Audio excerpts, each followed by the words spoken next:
Okay, this is the 454 MIC10. It's the one that has the wrist pin knob. And the motor that I've been showing y'all on the stand is going in here. And this engine, I mean, it runs perfect. I'm not gonna lie, just have a little wrist pin knob. And we've been driving on it for the longest. So I'll be taking it out soon. And just a little go through. To take it out, that fuel pump down here. You see where that bolt is right there? Where the engine mount?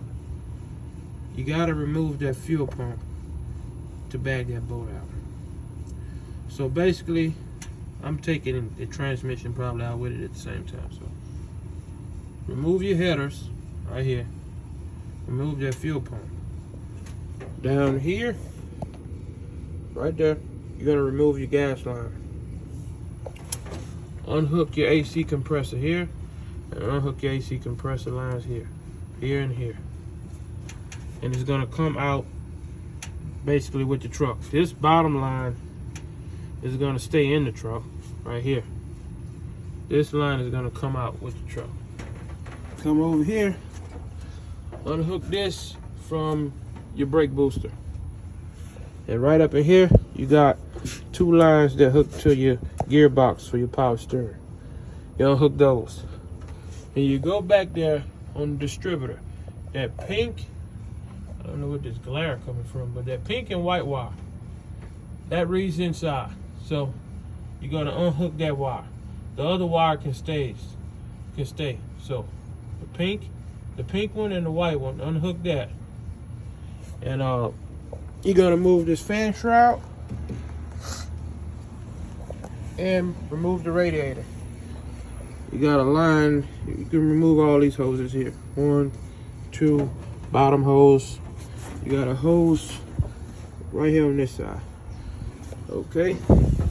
You got transmission line, and they got another transmission line right up in there with those two clamps on it. Remove that. And you got that bottom radiator hose. Move that. This shroud is gonna come off. Radiator is gonna come out. So you're just gonna be left with the condenser. Condenser is really not in the way. Just don't let your engine swing back this way and hit it. So the hood, the whole entire hood has to come off. So this is how I get in the truck. I go one button, and I go button for that door over there.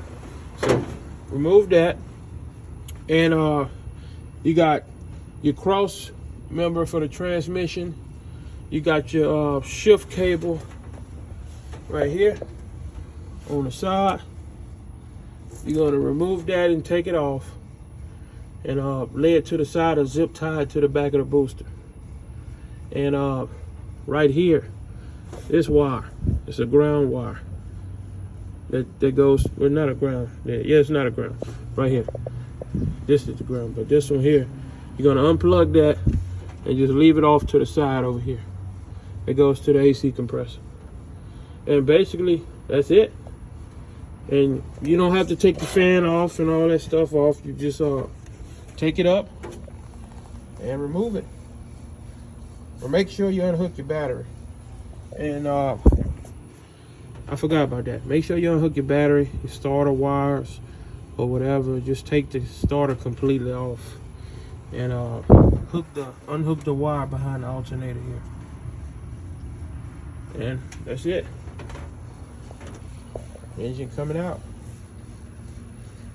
I really hate to pull it out. I don't want to pull it out because the setup in it now, it runs perfect. Like perfect. I mean, I'm gonna take this carburetor and put on the other engine when I put it back in here. I'm not gonna use the old cartridge jet that I've been running on the engine stand with. And this whole accessory setup right up in here, alternator, compressor, power steering, even the fan, I'm gonna take all of this and put on the other engine and put it back in here. So it's really, I can really do it in a day, but it's probably gonna take 2 days, simply because I want to make sure everything right and just take my time on doing it. Well, it might take 3 days. This is really no rush. I don't have to drive this truck. So I'll keep y'all updated on when I start removing everything. I really hate to remove this stuff, but this engine is a real good engine. I'm gonna take it out, take the intake off. I mean, the valve under the valve covers is nice and clean, brand new. This engine has 13,500 miles on it. I don't know if somebody, the wrist pin they put it in must have been slightly loose, and it just kind of worn itself over time. But sometimes they come in those engine kits. Sometimes stuff don't be like exact and perfect, and it costs you in the long run. If you kind of guess that, or you can feel it ahead of time, it just costs you in the long run. But I don't want to damage the engine, so taking it out. So I keep y'all posted on the next video when we start the takeout and everything. So thank y'all for watching. Like and subscribe.